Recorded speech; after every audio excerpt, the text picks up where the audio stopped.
మేడారం మహాజాతరకు భక్తులు తరలివస్తున్నారు. వనదేవతలను దర్శించుకొని నిలువెత్తు బంగారం సమర్పించి మొక్కులు చెల్లించుకుంటున్నారు భక్తులు. సమ్మక్క సారాలమ్మలకు బెల్లం సమర్పించడం ప్రధాన ఆనవాయితీ. అయితే బెల్లం ధరతో భక్తులు వెనక్కి తిరుగుతున్నారని, దీంతో వ్యాపారం అంతంత మాత్రమే జరుగుతుందంటున్న వ్యాపారులతో మా ప్రతినిధి Arun Kumar face to face. Sarakka Medaram జాతరకైతే జనం పోటెత్తుతా ఉన్నారు. ఉదయం నుంచి కూడా భారీగా కూడా భక్తులు తమ మొక్కులు అయితే క్యూ లైన్ లో ఉండి కూడా మొక్కులు చెల్లించుకోవడం. ముఖ్యంగా మేడారం సమ్మక్క సారక్క అంటేనే ఏదైతే మేకపోతులను బలిచ్చి అదేవిధంగా కోళ్ళను కోసి కూడా దేవునికి ఏదైతే తమ మొక్కులు చెల్లియడం ఇక్కడ ఆనవాయితీగా వస్తుంది. ముఖ్యంగా కూడా ఏదైతే బంగారానికి సంబంధించి కొనుగోలు చేసి కూడా ఏదైతే వనదేవతలకు అయితే తమ మొక్కునైతే చెల్లిస్తా ఉన్నారు. దీనికి సంబంధించి మనం ఒక బంగారం షాప్ వద్దాం, ఏదైతే బెల్లం షాప్ వద్దాం. ఇక్కడ కొంతమంది భక్తులు ఉన్నారు. నిజంగా కూడా వాళ్ళ అభిప్రాయం తెలుసుకునే ప్రయత్నం చేద్దాం. ఎప్పుడు అయిందనేది విషయం చెప్పండి బ్రదర్. ఏంది, ఎక్కడి నుంచి వచ్చారు మీరు? ఎట్లా ఏంది అసలు, ఎంత మొక్కు చెల్లించుకుంటారు, ఏంది అసలు కోరికలు ఏవైతే మన కోరికలు అయితే నెరవేరుతావో దానికోసము ఈ టెంపుల్కి వస్తాం మనము. అదే విధంగా మాకు కూడా కొన్ని సందర్భాల్లో మేము కోరుకోవడం జరిగింది. ఆ కోరికలు నెరవేరడం వల్ల నేను తర్వాత మా వైఫ్ అందరము మా కుటుంబ సభ్యులు రావడం జరిగింది. మా యొక్క మొక్కులు చెల్లించుకోవడానికి రావడం జరిగింది. అదే విధంగా ఇది రాష్ట్రంలో పెద్ద మొత్తంలో ఇది పండుగ జరుగుతుంది.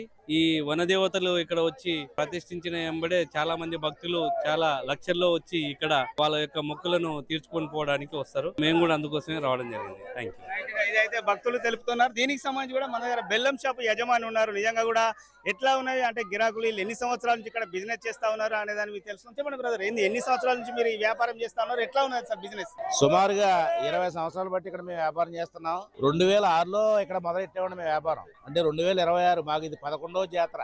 అప్పటి నుంచి కూడా వ్యాపారం చేస్తున్నాం. అంతా బాగానే ఉంది వ్యాపార విషయాలు గట్టా. కాకపోతే ఈ సంవత్సరమే కొంచెం గిరాకీ తక్కువగా ఉంది. ఎందుకంటే బెల్లం కూడా అక్కడ కొంచెం రేట్ ఎక్కువైంది, రైతు ధర ఎక్కువైంది. కిలో 50 రూపాయలు రైతు ధర అయిపోయింది. మనం ఇక్కడ ఈ దేవస్థానానికి దుకాణానికి 3 లక్షలు కట్టి అన్ని చేయడానికి 60 రూపాయల మించి బెల్లం వెళ్ళటం లేదు. 65, 70 అంటే జనం ఇబ్బంది పడి వెళ్ళిపోతున్నారు. దాని గురించి ఇంకా 60 రూపాయలకే బెల్లం అమ్మేస్తున్నాం. ఎందుకంటే మన సరుకు ఇప్పుడు చేసుకోవాలి కనుక వ్యాపారం ఒక కొలిక్కి రావాలని చెప్పి అమ్మేయడం జరుగుతుందండి. మాకైతే లాభాలు అయితే వచ్చేటట్లు కనిపించట్లేదు. ఇట్లా అంటే మరి భక్తులు ఏమో బాగా పోటెత్తుతా ఉన్నారు, మీరేమో కొనుగోలు చేయట్లే అంటున్నారు. అంటే బాగా రేటు ఎక్కువ అమ్మడమే కారణం అంటారు. మరి రేట్ అంటే అండి, మరి ఇది వరకే రైతు ధర 40 రూపాయలు ఉండేది. ఇప్పుడు 50 రూపాయలు 55 రూపాయలు అమ్మేసేవాళ్ళం. ఇప్పుడు రైతు ధర 50 రూపాయలు అయిపోయింది బెల్లం. 60 రూపాయలు పైన అమ్మాలి, కింద అమ్మితే మిగలదు. 70 రూపాయలు అంటే భక్తులు బాధపడిపోయి వెళ్ళిపోతున్నారు. అలాగే కొంతమంది ఏంటంటే డబ్బులు కూడా డిబ్బీలు వేసేస్తున్నారు పట్టుకెళ్ళి, బెల్లం ధర ఎక్కువగా ఉంటుందని. అందుకని ఇప్పుడు 60 రూపాయలు అమ్ముతున్నాం. మేము గత 3 రోజులుగా 60 రూపాయలు అమ్మేస్తున్నాం బెల్లం. అయినా ఈ బెల్లం దుకాణాలు కూడా ఎక్కువ అవడం వల్ల కొంచెం గిరాకీ తగ్గినట్టుగా అనిపిస్తుందండి మాకు. ఇది వరకు ఇన్ని బెల్లం దుకాణాలు ఉండేవి కాదు, 11, 12 ఉండి ఈ రోజు 23 దుకాణాలు అయిపోయింది. అందుకోసం కొంచెం గిరాకీ తగ్గింది. మాకు కూడా ఈ పాటికి మా బెల్లం ఉప్పుడైపోయింది. ఎప్పుడు కూడా ఏంటంటే ఈ జాతరకి ఈ అమ్మవారి దైవాలు ఎప్పుడు కూడా ఈ సన్నిధానంలో ఉండాలని రావడం జరుగుతుందండి. ఈ వ్యాపారం చేసుకుని మేము కూడా మంచి ఒక మేకన గట్ట కోసి కోళ్ళు కోసుకుని పార్టీ చేసుకుని లాస్ట్ రోజుని చాలా ఆనందంగా ఎంజాయ్గా వెళ్తూ ఉంటాం. మేము ఎప్పుడూ డబ్బు కోసం అయితే ఇక్కడికి రాలేదు. అమ్మవారి సన్నిధానంలో మేము వచ్చిన కాడి నుంచి కూడా ఆవిడ ఏం చెప్తే కోరుకున్నా మంచి కోరుకుంటే జరిగింది. అది జరగడం గురించి మేము ఈ సన్నిధానంలో వ్యాపారం చేయడానికి వస్తున్నాం.